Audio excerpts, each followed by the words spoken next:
흔히 쇼펜하우어는 염세주의 철학자의 대표로 인식되고 있지만 실제로 그는 고통으로 점철된 세계에서 행복을 위한 삶의 지혜도 많이 발견해낸 철학자입니다. 많은 철학자들이 육체를 무시하고 정신적인 것만을 강조했지만 쇼펜하우어는 육체적인 건강이야말로 행복의 원천이라고 주장했습니다. 행복을 추구하는 사람은 정신적인 깨달음은 물론 육체적인 건강에도 신경을 써야 한다는 것은 위대한 철학자들의 중요한 가르침입니다. 가장 큰 어리석음은 다른 종류의 행복을 위해 건강을 희생하는 것입니다. 나무가 튼튼해지기 위해서는 바람이 필요하듯 인간이 건강해지기 위해서는 운동이 필요합니다. 행복의 90%는 건강에 달려 있습니다. 소음에 정신 팔린 사람은 음악을 듣지 못합니다. 잘 듣는 것은 잘 보는 것과 마찬가지고 하나의 기술이며 습득 가능합니다. 인간 행복의 두 적은 고통과 지루함입니다. 쇼펜하우어는 고통과 지루함이 인간의 행복의 가장 큰 장애물이라고 믿었습니다. 이 말씀은 우리가 고통을 최소화하고 삶에 계속 참여할 수 있는 방법을 찾도록 격려합니다. 행복은 주어진 환경 그 자체보다는 세상을 인식하는 개인의 기질에 좌우된다. 인간의 자유는 스스로가 결정할 수 있다. 이 말씀은 우리에게 인생에서 자신의 길을 선택할 힘이 스스로에게 있음을 상기시켜 줍니다. 우리는 외부의 제약과 한계에 직면할 수 있지만 궁극적으로 우리의 운명을 결정하는 것은 우리 자신의 선택입니다. 쇼펜하우어는 우리 자신의 삶에 대한 책임을 지고 두려움이나 우유부단에 의해 주저하지 말라고 촉구합니다. 지나치게 가벼운 배는 뒤집어지기 쉽듯이 삶에도 고통이나 근심이 없다면 방정에 빠지게 될 것입니다. 약간의 근심, 고통, 고난은 항시 누구에게나 필요한 것이다. 바닥에 짐을 싣지 않은 배는 안전하지 못하여 곧장 갈 수 없으리라. 잘 듣는 것은 잘 보는 것과 마찬가지고 하나의 기술이며 습득 가능합니다. 사람은 혼자 있을 때야 비로소 자신다워질 수 있는 것입니다. 우리가 겪는 거의 모든 슬픔은 다른 사람들과의 관계에서 비롯되는 것입니다. 사람은 자신이 가진 것에 대해서는 거의 생각하지 않고 항상 자신에게 부족한 것에 대해서만 생각합니다.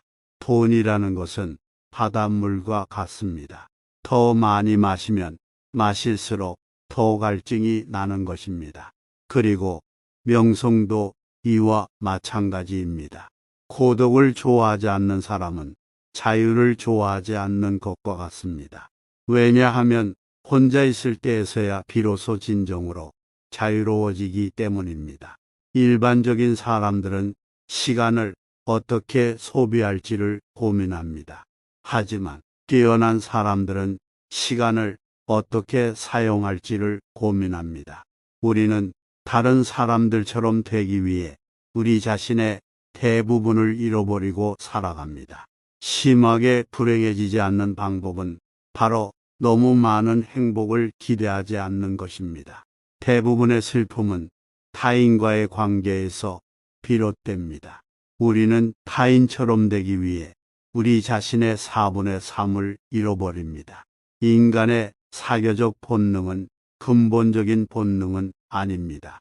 사교적으로 되는 것은 고독을 두려워해서입니다. 어떤 행운이 다가와도 기쁨에 사로잡히지도 슬퍼하지도 마십시오. 왜냐하면 만물은 늘 변화할 것이고 행운 또한 그러할 것입니다. 연민은 도덕성의 기초입니다. 쇼펜하우어는 진정한 도덕성은 타인에 대한 연민에 기반한다고 믿었습니다. 이 말씀은 우리의 행동이 공감과 친절에 의해 인도되어야 함을 상기시켜 줍니다. 격한 어조로 말하지 마십시오. 그것은 언제나 비이성적인 말을 동반합니다. 환경이 변하면 이해관계도 변하기 때문에 상대방의 태도나 행위도 달라질 수 있음을 명심하십시오. 젊은 시절은 통찰력과 상상력에서 뛰어난 시기이고 노년 시절은 통합력과 분별력에서 뛰어난 시기입니다. 타인 혹은 세상에 많은 것을 기대해서는 안 됩니다. 다른 사람에게서 무엇을 더 얻으려 하는가요? 결국 인간은 누구나 혼자입니다. 중요한 것은 혼자 있을 때 그가 어떤 사람인가 하는 것입니다. 괴테가 말했듯 모든 것에 있어서 결국 인간은 자기 자신에게서 구해야 합니다. 인간은 행복할 때는 자신이 행복하다는 것을 느끼지 못하지만 불행해져야 그때가 행복했다는 것을 깨닫습니다. 그렇다면 내게 현재의 행복이란 없고 행복은 과거의 기억으로만 존재한다는 얘기입니다. 돈은 추상적인 행복입니다. 따라서 더 이상 구체적으로 인간의 행복을 즐길 능력이 없는 자는 자신의 마음을 온통 돈에 쏟게 됩니다.